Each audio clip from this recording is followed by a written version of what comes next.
ilaahay baa ku mahadsan kan suukaaya keenay waxaan halkan maanta u joognaa oo aan u nimid ballamo hore loo galay oo beesha Xawaadle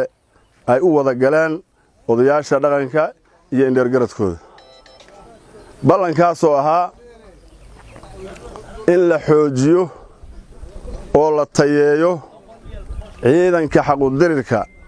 gobolka Hiiraan oo ku sugan deegaanka Ceelgaal sidaa darteed annagoo ka jawaabayno ka beel ahaan waxaan maanta ku wareejinaynaa jabhadda xaquudirirka madaxdooda sarsare labada neef oo geela wad muuqatood arkaysaan ciidanka gadaashayda fadhiyo oo qoryaha waaweyn iyo kuwa fudud intaba wato oo ciidan aad u tayo fiican ah xoogaa raashina iyo biyo cabitaana wax weyn ma aha wax dadkeenana ma dhamo waxaan rabaa marka waa quraac in madaxda sare ee xaquudirirka ay arrinkaas raali ay ku ahaadaan wax weyn ma aha waxaan keenay balse waxaan ku tala jirnaa haddii Allah awoodii ogolaado socodkan iyo socodka ka dambeeyo ciidan inta ka mug weyn iyo baabuur tignika ah oo hadee badankeeda leeyahay aad wada taqaanaan qiimaha ay ku fadhiyaan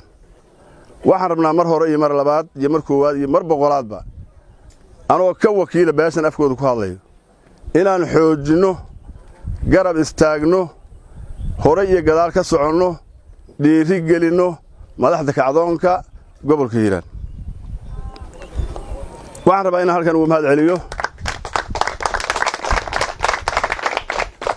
dhammaan ka soo qaybgalayaashii iyo intii isku soo hawshay oo halkan timid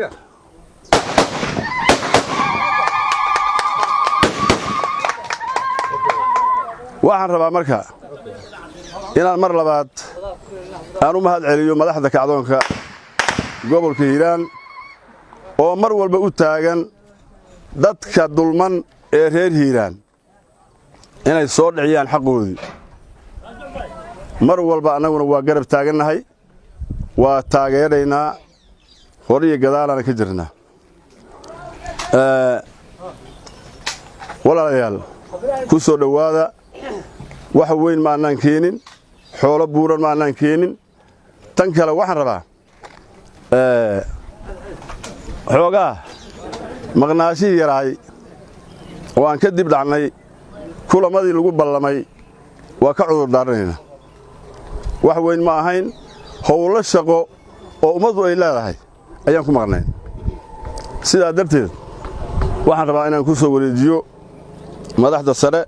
السلام عليكم ورحمة الله وبركاته.